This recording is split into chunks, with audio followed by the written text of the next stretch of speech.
तो आज की कहानी में आप सभी का स्वागत है। इस कहानी में मेरा नाम खुशबू है और मेरी उम्र 20 साल है। वैसे तो मेरी जिठानी से अच्छी खासी बनती थी, पर इस बात के बारे में उन्होंने मुझे कभी नहीं बताया कि उनका देवर जी के साथ चक्कर है। और कुछ हद तक सही भी है कि जेठ जी कभी शराब से दूर नहीं होते थे। वह तो सुबह उठते ही पीने लग जाते थे और शाम तक पीते ही रहते थे। जिसका आदमी पीकर बेवड़ा हो जाए, उसकी बीवी उसे कैसे खुश हो पाएगी। तो देवर जी का मोबाइल देने के लिए गई थी, लेकिन मैंने दूसरी मंजिल की छत पर ये सब नज़ारा देखा कि जेठानी जी बड़े प्यार से देवर जी के दोनों पैरों पर मालिश कर रही थी। अभी कुछ सीढ़ियाँ ही चढ़ी थी कि मैंने उनको देखा तो वापस आ गई। मैं जानती थी कि इन दोनों के बीच में क्यों कबाब में हड्डी बनूं, इसलिए वापस आकर मैं अपने कमरे में बैठ गई। और रात ज़्यादा हो गई थी तो मेरे पतिदेव आए और खाना खाकर लेट गए। उनसे प्यार करने की इच्छा जाहिर की तो वह उस दिन बहाना मार गए और बोले, आज ज़्यादा ही पी रखी है तो मुझे नींद आ रही है। मैं भी पलट कर सो गई। आज मैंने सुबह सुबह चाय बनाई और एक कप चाय मैंने जेठानी जी को दे दी तो वह काफ़ी खुश हो गई, क्योंकि आज तक मैंने जेठानी जी को कभी भी चाय नहीं दी थी। हमेशा वही चाय बनाकर मुझे दिया करती थी। हम दोनों ने बैठकर चाय पी और उनसे जेठ जी के बारे में पूछने लगी।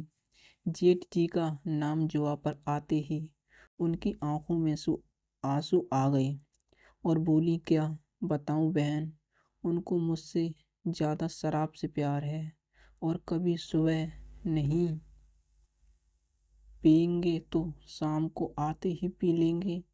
पीने के बाद तो ठीक है, पीने के बाद उनको जल्दी नींद आ जाती है।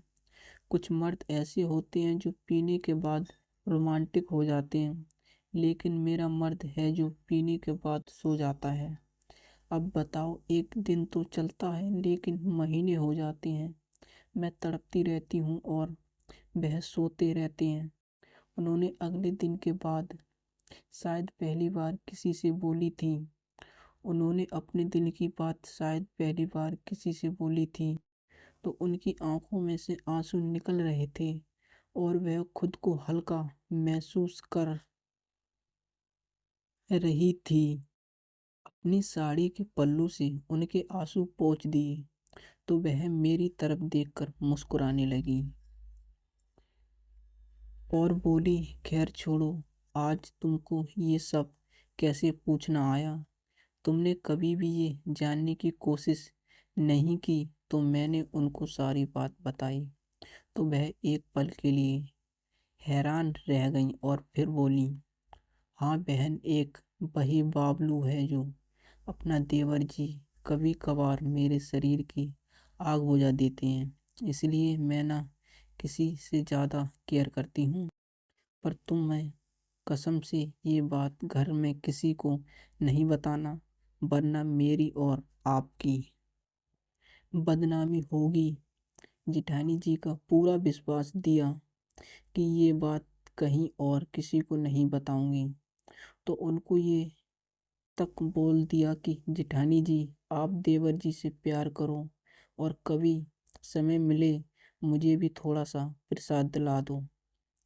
वह मेरी आवाज़ सुनकर हंसने लगी और बोली, जब तो कहो तब दिला दूंगी। और वह मुझसे एकदम खुलकर बातें करने लगी।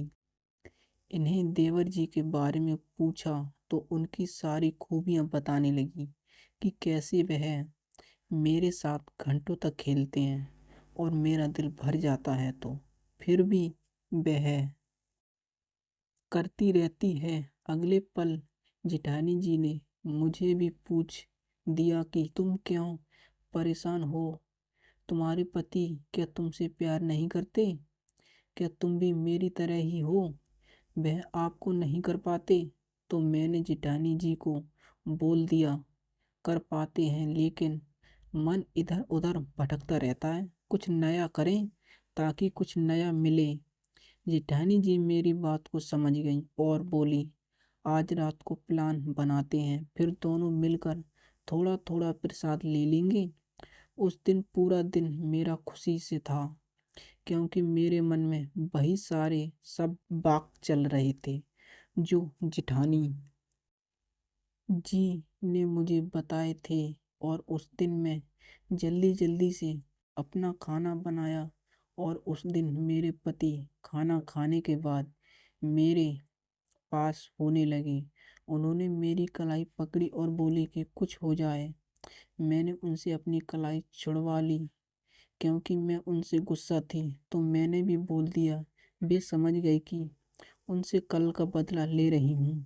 तो वह भी करवट बदलकर दूसरी ओर सो गए। उनसे इसलिए कहा था कि क्योंकि मुझे जेठानी के साथ देवर जी के पास जाना था। लगभग 15 मिनट के बाद मैंने देखा कि मेरे पति